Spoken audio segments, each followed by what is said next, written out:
para o mundo que está aí fora corrompido. O povo está com medo, mas nós temos um Deus que nos guarda.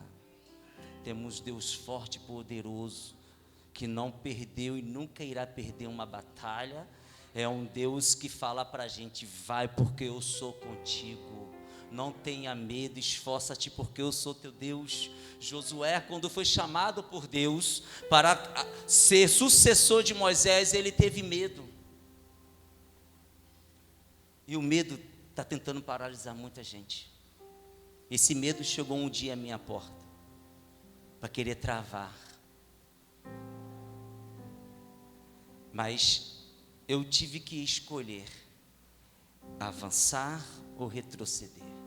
Como Deus não me chamou para retroceder, mas sim para avançar, eu estou prosseguindo de glória em glória, de fé em fé, rompendo, vencendo dia após dia, se rendendo diante dele, falando: Senhor, me ajuda, porque eu sou falho, eu sou pecador, mas eu necessito da tua ajuda. E Deus fala: prossiga, porque eu sou contigo. Amém? Ele é assim com a sua igreja. Ele é conosco. Não adianta, querido. Deus nos chamou para vencer. E nós somos um povo vitorioso, porque o nosso Deus é um Deus vencedor. Amém? Glória a Deus. Aleluia. Então, Jeremias, ele foi criado, como eu falei para você, nesse processo.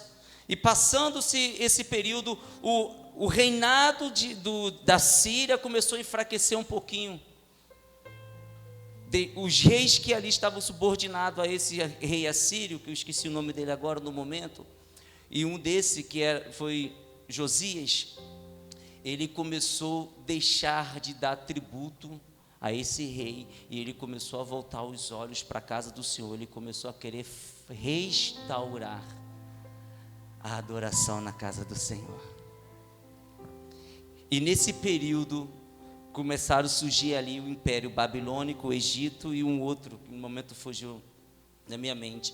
E Jeremias, ele foi levantado, e chegou uma hora que Deus começou a falar com Jeremias para que ele viesse a anunciar a palavra de restauração ao seu povo. Era necessário o povo dar ouvido de novo à voz do Deus poderoso, para que houvesse um quebrantamento, para que Deus começasse a voltar a fazer sinais e prodígios sobre a vida deles. Se eles não dessem ouvidos, eles seriam levados cativos de novo. A gente não entende os mistérios de Deus, querido. A gente procura tentar querer compreender, mas a nossa mente humana é limitada. Nossa mente humana é limitada. Deus, ele é soberano. Tem caminhos que a gente está percorrendo achando que são bons aos nossos olhos, mas a resposta certa quem dá é o Senhor.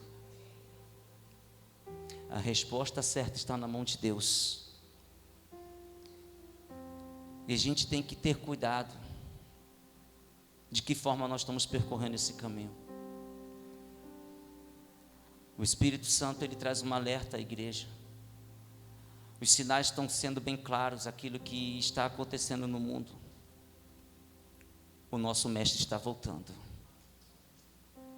O nosso mestre está voltando. E ele vai buscar uma igreja preparada. Uma igreja que está sedenta pela vinda de Jesus. O nosso pastor falou aqui sobre o Maranata. A gente tem que criar expectativa no nosso coração, na vinda do nosso Senhor. A resposta para o mundo é Jesus. E para o mundo conhecer Jesus, sempre vai precisar da manifestação dos filhos de Deus, que somos nós. A gente temos que parar de ter medo e anunciar a verdade do Senhor. Jeremias, quando ele foi chamado por Deus, e Deus falou para ele: olha, eu já te chamei desde o ventre de tua mãe. E Jeremias, ele chegou e falou: Senhor Deus, eu sou uma criança. Essa criança, quando ele está falando aqui, estava falando justamente da imaturidade, a maturidade. E Jeremias, naquele momento, ele não via estrutura nenhuma para ser um profeta de uma nação, para falar para reis, para falar para líderes. Ele não via estrutura nenhuma. É isso que estava querendo dizer a palavra na hora que ele falou com Deus. Se Deus falou: olha, Jeremias, não adianta, porque aquilo que eu já determinei na tua vida vai se cumprir.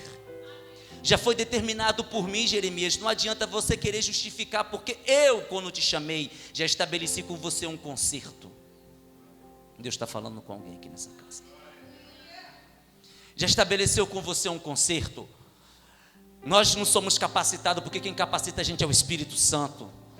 É Ele que nos chama, e aquele que chama, Ele capacita, e Ele já colocou diante de nós todas as ferramentas que precisamos para trabalhar nessa terra. Então é necessário buscarmos Ele para que Ele nos ajude a verdadeiramente adestrar e a gente verdadeiramente saber manusear essas ferramentas. Só que o que está acontecendo? Muitos de nós estamos pegando essas ferramentas e deixando na prateleira, está ficando empoeirado. E Deus está chamando a nossa realidade, está falando: olha, volta, pega aquela ferramenta que eu te dei, limpa ela, porque ela precisa ser usada, porque é com ela que você verdadeiramente vai tirar as pedras que tiver no meio do caminho, os troncos que precisam ser arrancados, as árvores, os galhos que precisam ser cortados. É com essa ferramenta que Deus te deu, porque é necessário que se cumpra o propósito. Vai se cumprir, vai se cumprir, e a gente não entende. E Jeremias, interessante que se a gente for pegar a fala de Jeremias, foi a mesma de Moisés quando foi chamado por Deus. Mas eu sou gago. Tá bom, Moisés, tu é gago. Chama teu irmão Arão, que ele vai falar através de você. Mas você vai fazer a obra, porque já foi determinada para a tua vida. Josué chegou diante do Senhor e falou a mesma coisa. E Deus falou para Josué: ei, esforça-te, tem de bom ânimo, porque eu sou contigo. É você que vai fazer a obra. Não adianta, é você. A tua circunstância que você está vivendo hoje, Deus está falando para você: isso, se arrepende, pede perdão, porque eu vou te perdoar. Mas você vai cumprir com a obra que já foi determinada por mim. Não adianta querer se esconder, querido. Não adianta. A gente às vezes quer correr, quer fugir, vai para um lado, vai para o outro. Mas Deus está falando: não adianta. Vai chegar uma hora que Ele vai pegar a gente na curva. Ou você se apruma, ou Ele vai te aprumar.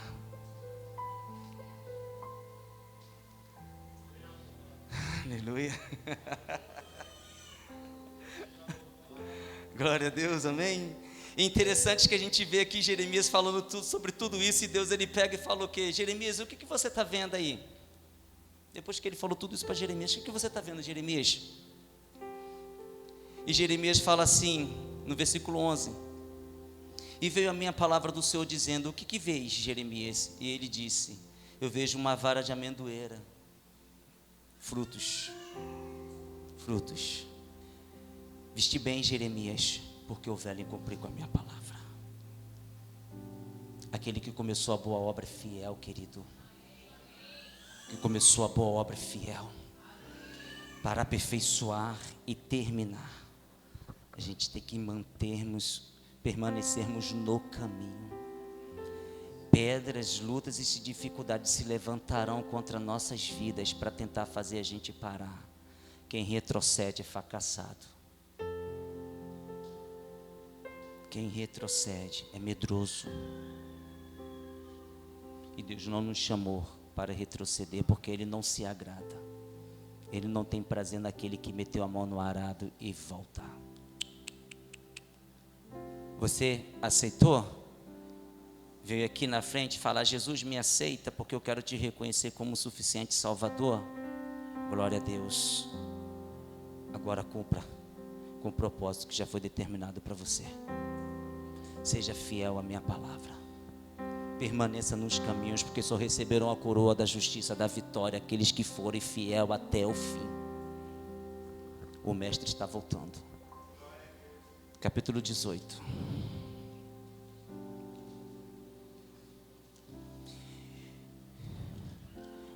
Alguns estudos dizem que o próprio autor desse livro de Jeremias foi ele mesmo que escreveu, junto com os dois,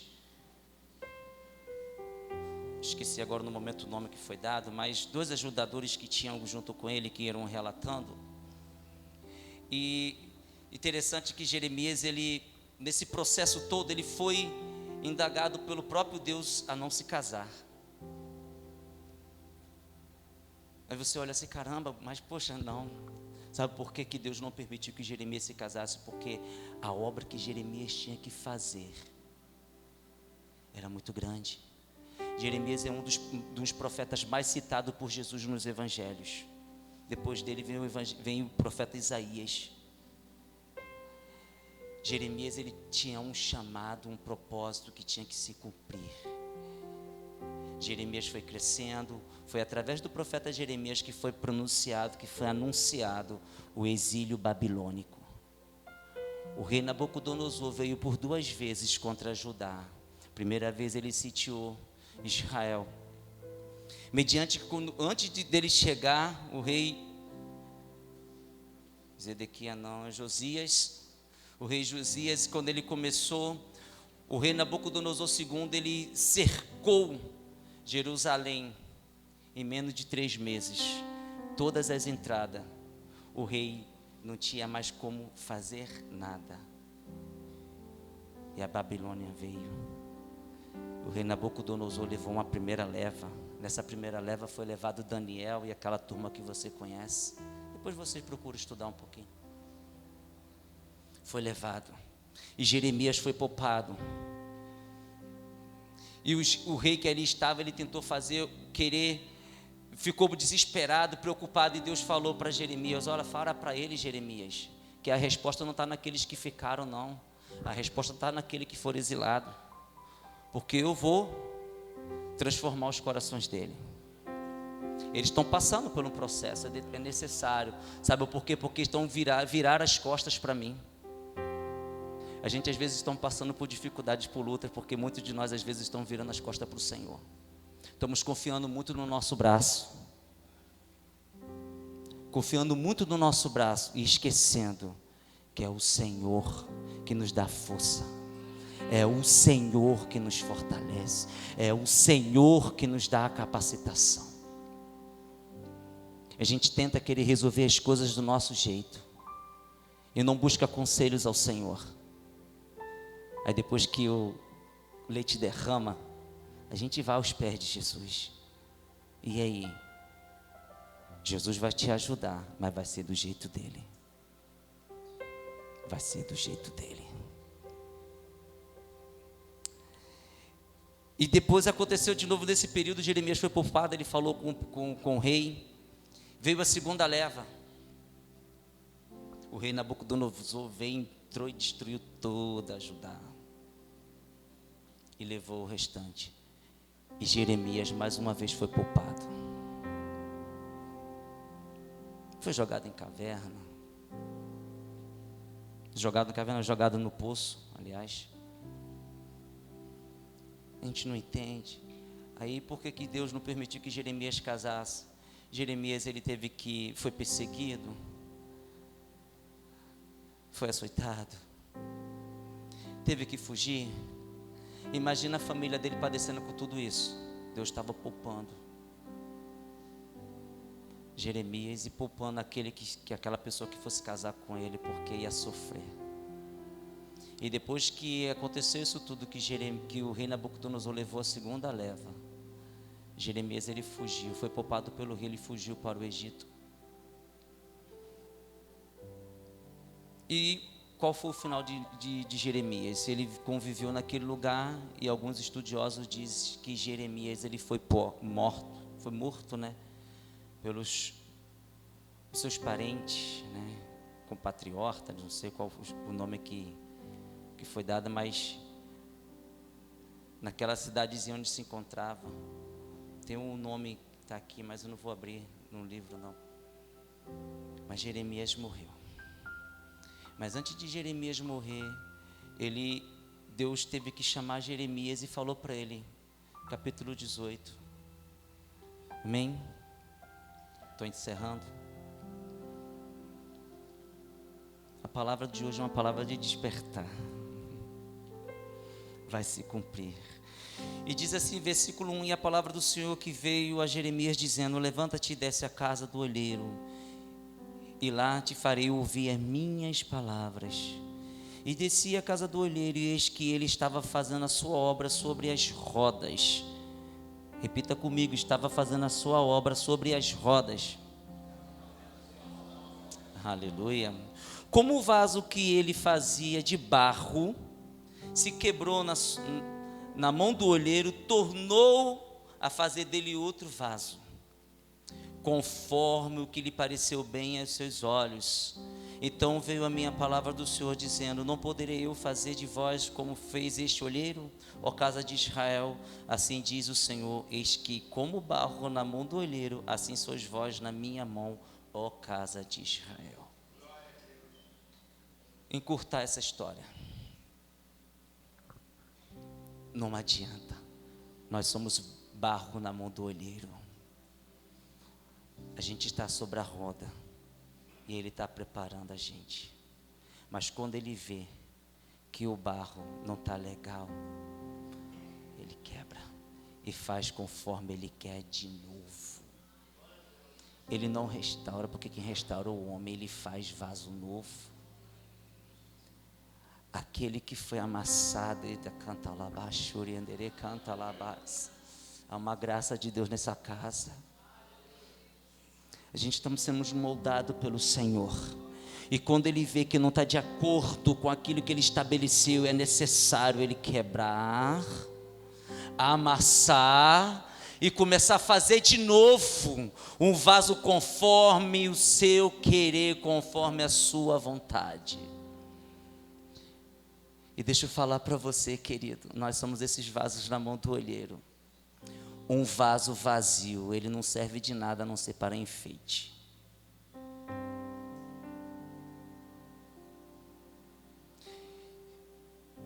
Quando é posto algo dentro dele, nem pertence àquele vaso, porque foi algo que foi colocado por outro. Entenda o mistério que Deus está querendo falar para a igreja hoje. Muitos de nós estamos sendo esse vaso vazio e estamos achando que estamos cheios, mas não estamos cheios de nada. Está tendo teia de aranha aí, porque já tem muito tempo que vocês não buscam a presença dEle. Porque quando Ele derrama o azeite sobre esse vaso, é para transbordar sobre a vida de uma outra pessoa, é para se multiplicar. Se você pegar um vaso e pôr uma planta sobre aquele vaso, aquela planta, ela está inserida no vaso, mas não pertence àquele vaso, que vai chegar uma hora que aquela planta ela vai crescer, suas raízes vão ser sufocadas, vai ser necessário arrancar e colocar em um outro recipiente, e aquele vaso vai ser inútil, se não colocar nele de novo uma outra semente. Deus está quebrando, está moldando.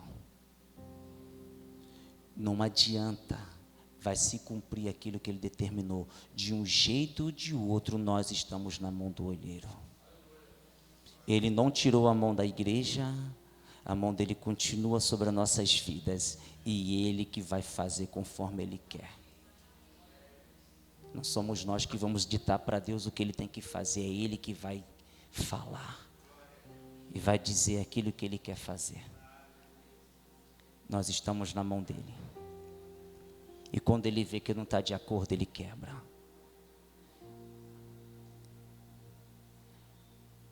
Se tiver que ser exilado, Ele vai fazer isso por amor a nós, para que a igreja dEle entenda que Ele é o suficiente para a gente, que Ele é o suficiente para nossas vidas. Esse é o recado que o Pai está querendo trazer essa noite. Ele é o Senhor da casa, e nele está todo o domínio e o controle. Nada passou despercebido diante dele. Ele está olhando os justos e os injustos, tudo que nós fazemos, Ele está vendo. Mas vai chegar uma hora que Ele vai ter que quebrar muitos vasos aqui, para fazer conforme Ele quer de novo, para se cumprir um propósito, porque é necessário, porque Ele já determinou, e não adianta você querer correr, não adianta o Jonas aqui querer correr, Ele vai fazer. Vamos ficar de pé. Pode ser essa música mesmo.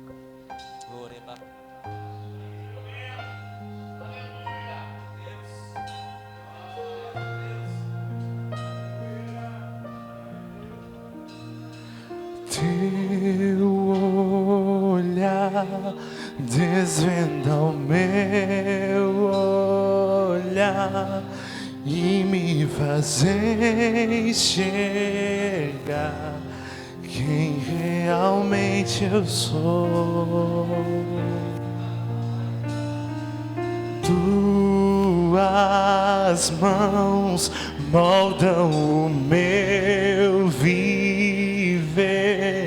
Eu sou o barro, tu és o oleiro.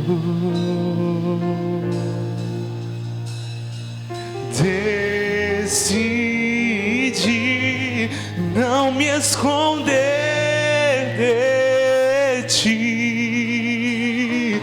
Vim expor tudo que há em mim. Eu estou aqui, vem tocar em mim, molda o meu viver, cubre o teu querer. Eu estou aqui, vem tocar em mim, molda o meu viver, cubre o teu. Eu já estou aqui, eu quero convidar